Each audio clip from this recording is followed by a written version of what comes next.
Recently, I was browsing the internet for information on the release of Spider-Man Across the Spider-Verse.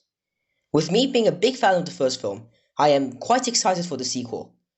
However, while I was browsing, I came across a news article by Screen Rant, which really caught my attention.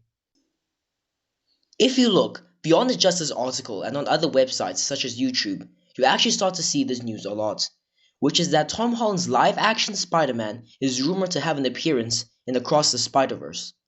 Obviously, a lot of people are really excited for this rumored appearance, and I don't blame them. After the release of No Way Home in 2021, people have been quite hyped for more Spider-Man appearances. Although I would be lying if I said that I didn't find a problem with this rumor. It made me realize an underlying problem that has been present in the film industry for the past few years, and I'm not sure if it's a positive thing. That problem being the seemingly out of nowhere excessive dependence of nostalgia within mainstream media. Studios are starting to rely a lot more on cameo appearances and older widely known characters from their previous IPs in order for a film or a project to make money. This use of nostalgia within movies for them to gain attention certainly isn't anything new, but it's definitely become more present within recent years, especially since 2021. In today's video, I want to delve into where this dependence on nostalgia came from, when it started, and why I think it would be potentially damaging for the film industry in the future. Let's get right into it.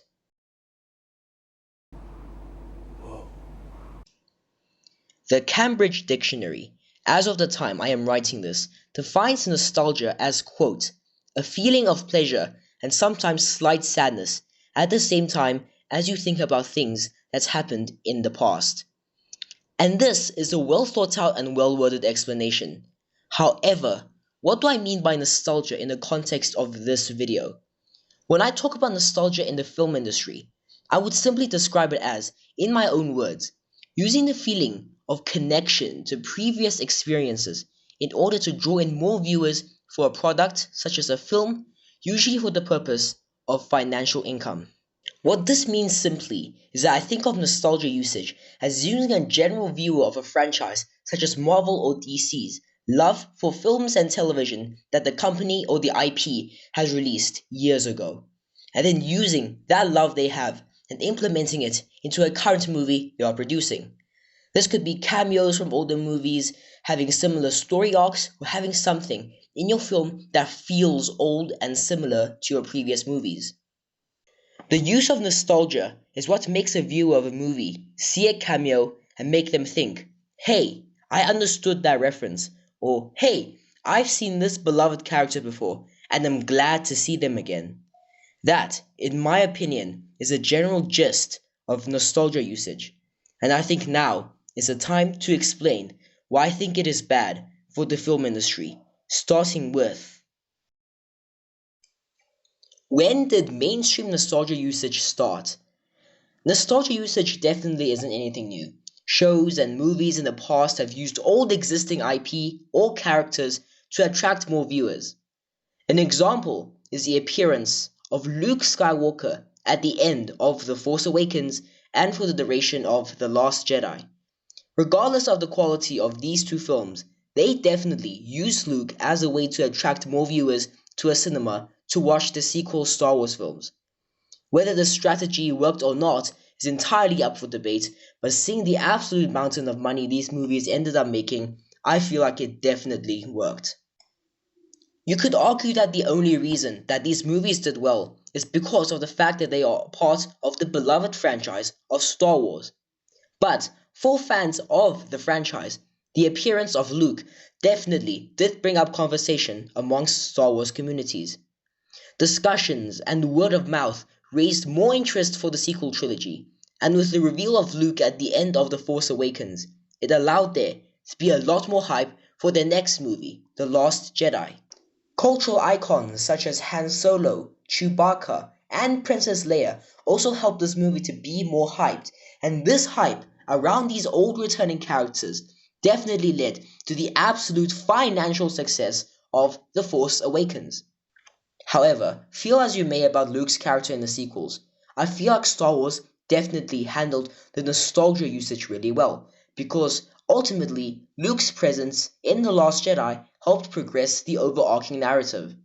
Luke ends up somewhat teaching Rey the ways of the Force, and he distracts Kylo Ren in order for the Resistance to escape, therefore impacting the narrative.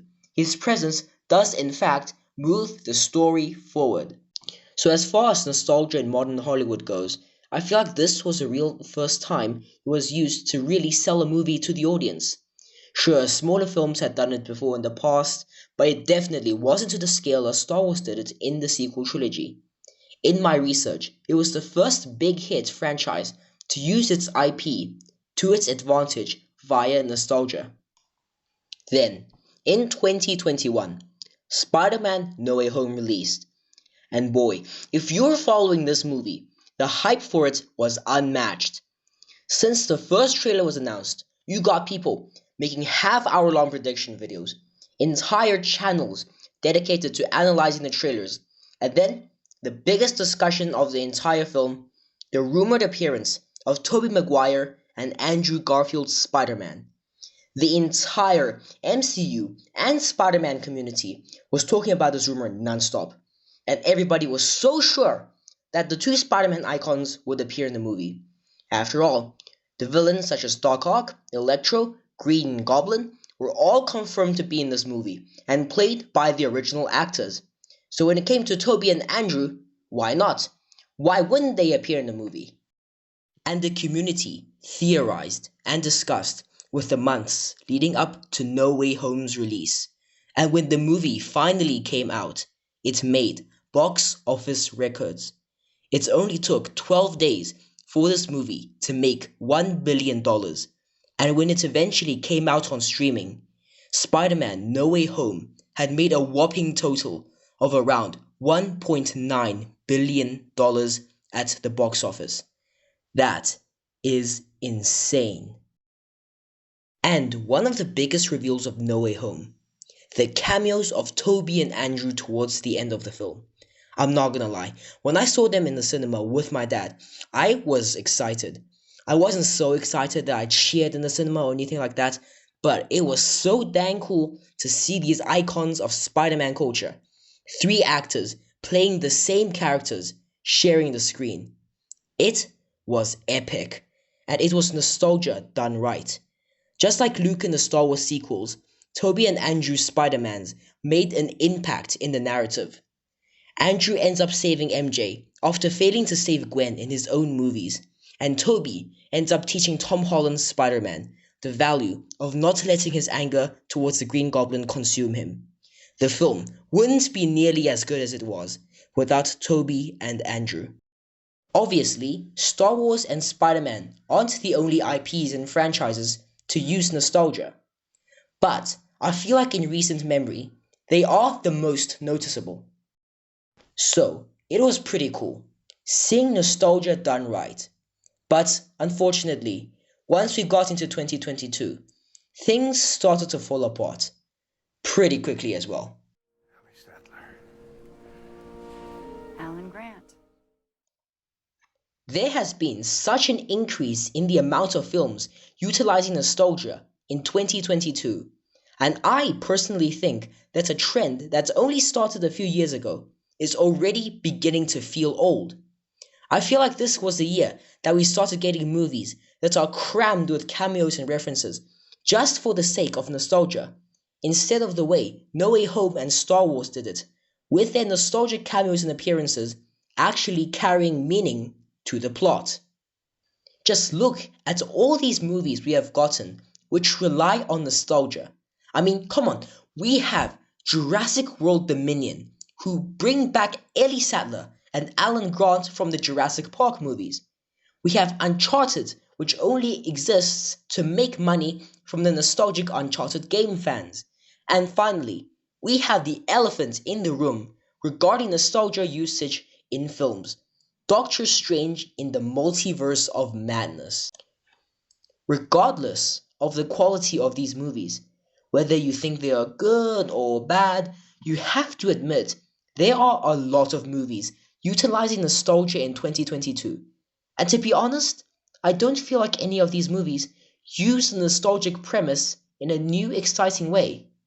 Let's take one example, in my opinion, from 2022, of poor nostalgia usage. Jurassic World Dominion. Alan Grant and Ellie Sattler. I don't think they are bad characters, and they do certainly bring a whole subplot in the movie of trying to sneak into the Biosyn lab and taking samples from the mutated locusts. But I have to ask, wouldn't this movie have been much better without Alan and Ellie? I mean, no disrespect to the actors or writers for this film, but really think about this for a second. A movie such as Jurassic World Dominion, where the main selling point is dinosaurs, having a subplot about mutated locusts.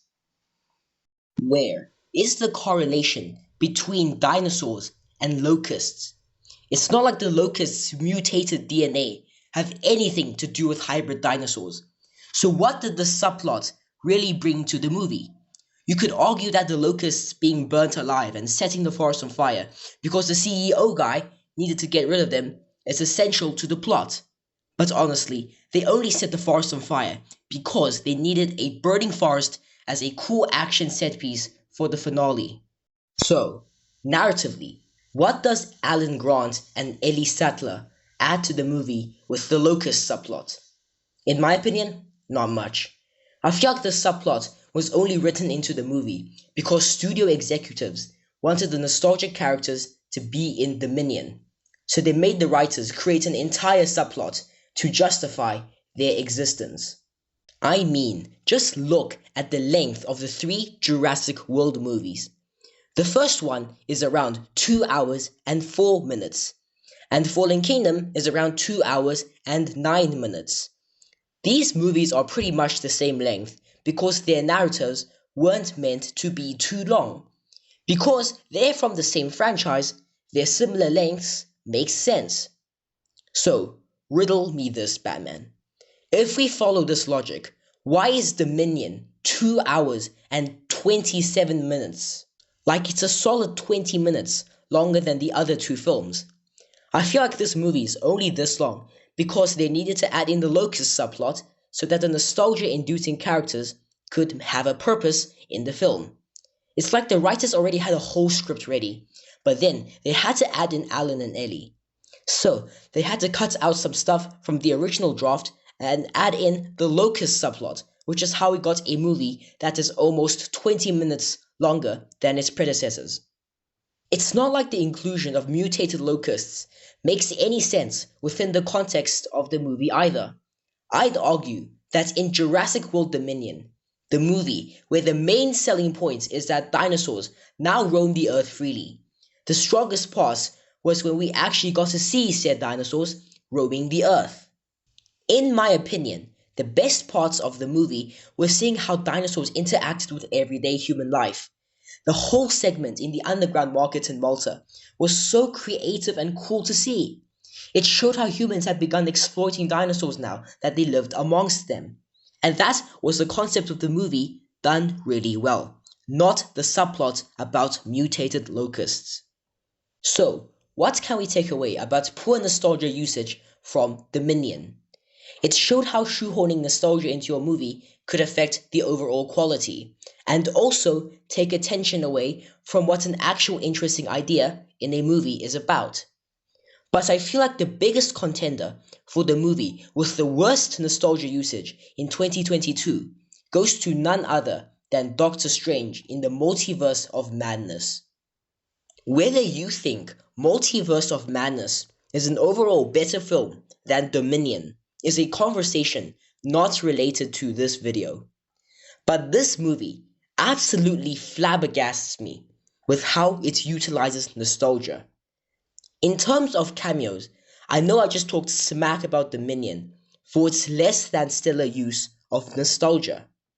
But Multiverse of Madness just brings it to a whole other level with just implementing so many cameos for no narrative reason at all.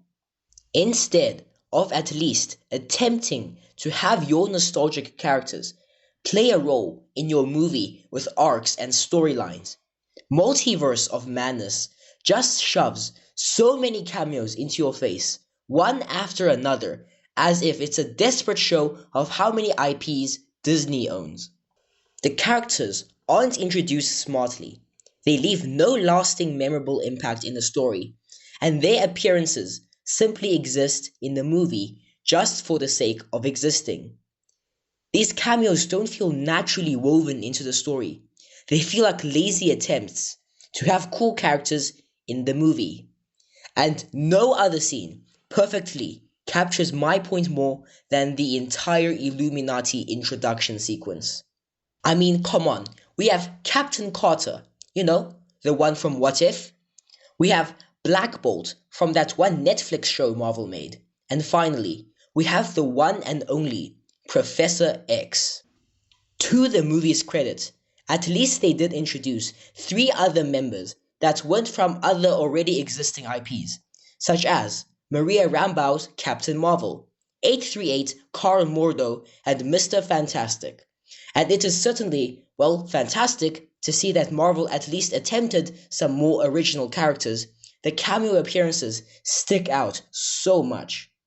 The entire Illuminati only exists for the sake of being nostalgic and showing all these cool characters from other, far more original movies. Let's look at the section of the movie before the introduction of the Illuminati. So in this section, Wanda, who is after America Chavez, follows Doctor Strange to Earth 838 in order to find the two. Obviously, as Doctor Strange himself had been captured by Mordo earlier in the film, he wakes up to find that he's being tested on by 838 Christine. And this immediately creates a sort of inner conflict in Stephen, because as you know, he struggles in the movie due to the fact that Christine left him because she felt that Stephen always had to be the one in control, the one holding the knife. So before the Illuminati's introduction, in this new universe, we already have two very clear characters that could drive the narrative forward, 838 Mordo and Christine.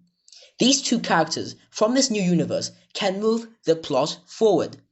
They can create conflicts for Doctor Strange, so there's no need to introduce more characters from this new universe. But then, it's time to see the Illuminati, and it is just nostalgic cameos for the sake of nostalgic cameos. Seeing the members of the Illuminati were certainly very cool, but what did they really bring into the story? Yes, they certainly deliver exposition to Stephen about the universe incursions and the Book of Ashanti, which is a crucial MacGuffin in the movie. But other than that, what else do they bring to the film? The exposition is important to the narrative, but it's not like the only way to let Stephen know about the Book of Ashanti or incursions were via the Illuminati. You could have Mordo tell it to him. You could let Christine tell it to him. In fact, Stephen could actually have found out about it on his own, while in Earth 838's version of the Sanctum Sanctorum. But instead, we have the Illuminati explain it to him in a long-winded exposition scene instead. This is why I don't think the Illuminati were actually meant to be in the movie in the first place. There are so many other ways for the exposition to be delivered, which leads me to feel like the Illuminati were only forced in for nostalgic purposes and nothing else. To prove my point, let's look at the plot and pacing of this movie with regards to the Illuminati. After landing in Earth 838, Doctor Strange and America Chavez wander around 838 New York for a bit. The scene isn't the most creative in showing alternate universes, but ultimately, we do get some character development, as some background information is revealed about America Chavez, which is essential for her character arc in the movie of learning to trust and believe in herself in order to control her powers. We also get some background information about Stephen, showing how he regrets not being able to be with Christine, all via the memory lane. However, things then start to go downhill as they make it to the Sanctum Sanctorum, meet Mordo, who provides them with some exposition about dreamwalking before drugging them and sending them to the base of the Illuminati. While there, Stephen meets 838 Christine, and the two of them have a conversation about the 838 universe Doctor Strange, providing more exposition. Then we get to the scene with the Illuminati, And to be honest, there's not much to this segment narratively. Besides them telling Stephen about the Book of Ashanti and the dangers of incursions, which I believe can already be told to Stephen in another way, what else happened that progressed the narrative forward? Soon after Stephen's conversation with the Illuminati, Wanda shows up and begins her killing spree as the Illuminati try to stop her. But if you've seen the film, you know they all end up dead. So Strange, America, and Christine all run to the entrance to the space between universes, where the Book of Ashanti is. And in trying to retrieve it, Wanda captures America Chavez and sends Strange and Christine to the Incursion universe. So now that we have covered the part of the movie with the Illuminati in it, what did they really bring to the narrative? I don't think they brought much, to be honest. Yes, they deliver exposition about the Book of Ashanti and incursions, and they also get killed by Wanda to raise the stakes and to prove the power of the Scarlet Witch. But what else?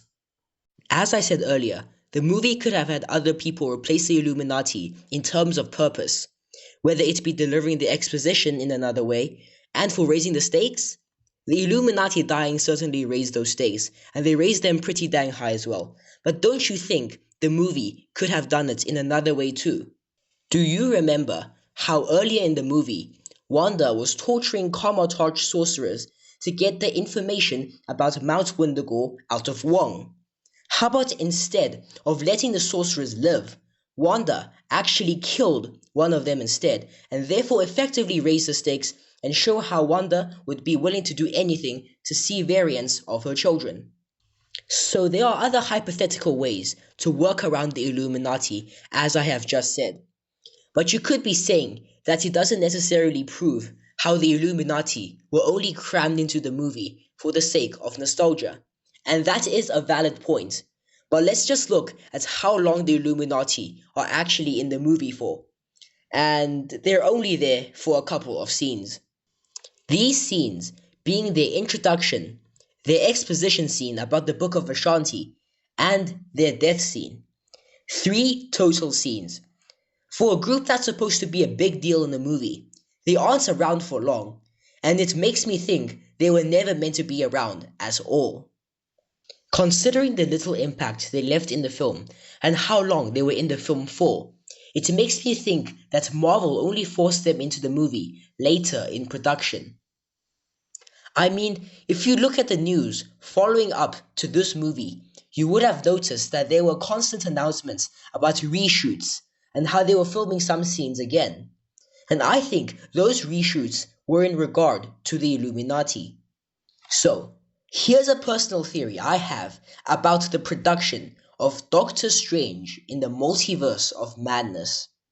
This movie was originally made without the Illuminati in mind.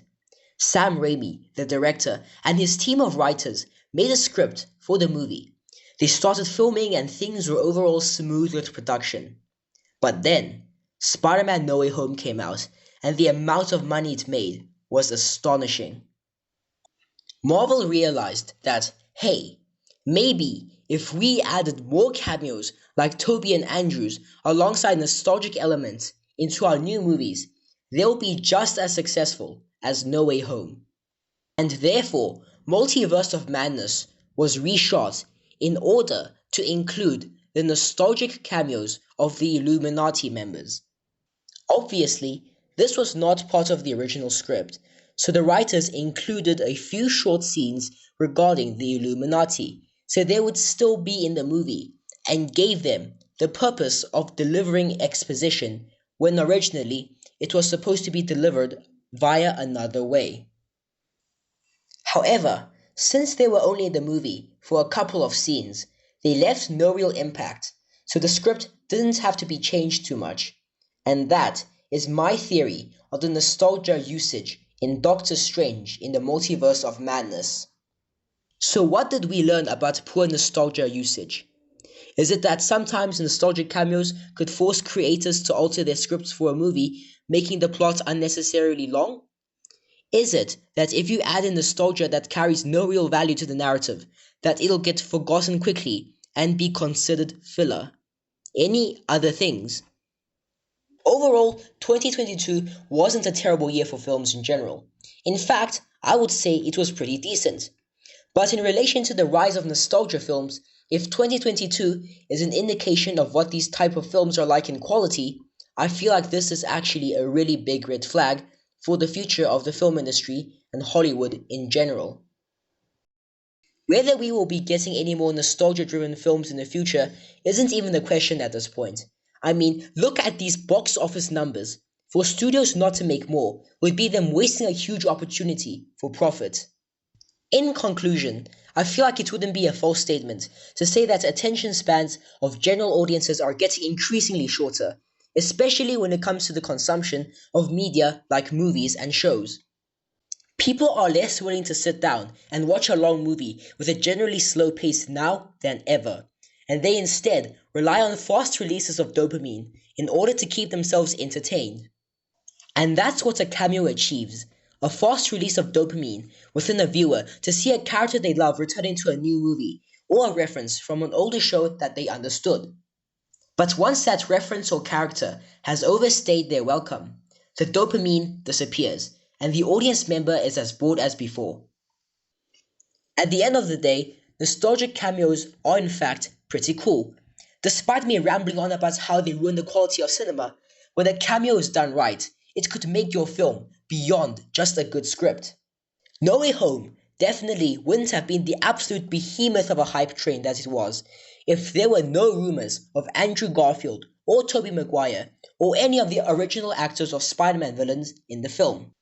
I doubt that the sequel trilogy of Star Wars, regardless of their quality, would be as talked about as they are now without original trilogy characters, even if they are talked about for how they absolutely butchered Luke's character. However, in recent years, people are definitely starting to see the potential downsides to having nostalgia in your films, especially if handled incorrectly. And these potential downsides are what's leaving me a bit concerned for the future of Hollywood and mainstream media in general. More nostalgia-driven films are coming. I feel like that's a guarantee. And unless we see how other films are affected by this, us, as the audience, could end up getting fewer original products and more cameo-driven products. There's definitely a pressure nowadays amongst studios for everything to be interconnected via some sort of a cinematic universe. The MCU first did it, and that sure worked well for them. Now, every studio is trying to make some sort of a world where the characters from different movies could cross paths and interact with one another. And now, with those universes and worlds already established by studios, there's no longer a need to create original films. Historically, sequels or continuations to franchises do better than original movies. So why would you create something new and fresh when you could just live off the successes of the past? As I've previously mentioned, this isn't necessarily a bad thing. Nostalgia can be a very powerful tool in film. It's the dependence on nostalgia that I'm worried about, especially with the landslide of cameo films we've been getting recently. I feel like in the near future, studio executives are going to realize the monetary potential of nostalgia, and there'll be this sort of rush amongst big name production companies. And amongst this rush for cameo-driven films, a lot of new talented filmmakers are going to lose the opportunity to pitch an original idea to a studio when there's far more experienced filmmakers pitching the next Avengers movie. If the nostalgia films outweigh original films, then in the end, we're going to scarcely find something fresh. Obviously, there are small indie companies that rely less on franchises, and we could certainly get original movies from them. And when I say Hollywood in this video, I am mainly referring to big studios as opposed to independent production companies. It's the massive billion-dollar corporations I'm worried about here, the Hollywood studios. We're heading into a time where general audiences don't seek the smart, thought-provoking film released in cinemas. They're instead going to watch the new Marvel movie or the new Transformers movie because they come from the well-known studios. The studios with the IPs and the ones who can make cameos, these short, quick releases of dopamine, happen on the big screen. Original films won't experience appreciation in cinema anymore. Hopefully, my concerns for the future of Hollywood regarding nostalgia aren't true, And the rumor that started me on this video in the first place regarding Tom Holland being in Across the Spider-Verse is nothing more than what it is currently, a rumor. But I simply can't help but feel like unless something changes within the way we view modern cinema with its huge franchises, we could lose the artistic integrity behind the original ideas that created those franchises in the first place. Thanks for watching. Hey guys, thanks for watching this video. As a new creator on YouTube, I really appreciate you finishing. In return, you get absolutely nothing. Although seriously, I do appreciate it. And since you've made it to the end of this video about nostalgia usage, what are your opinions on it? Do you think nostalgia is a positive thing or a negative thing for the film industry? Do you think that nostalgia usage is even a real topic worth discussing? As a new creator, I would love to hear your opinions down in the comments below. I'm currently producing 2 other videos that I plan to release, hopefully before the end of the year. And one of them is about how Spider-Verse changed animation, as I'm a pretty big fan of the first movie, and really hyped for the sequel coming out later in June. The other video I have planned is about the MCU, so if you're interested in the film industry, discussions around animation, or if you just really like films, I plan to post content around those topics in the future. I hope you enjoyed this video and that you'll enjoy the rest of your day as well.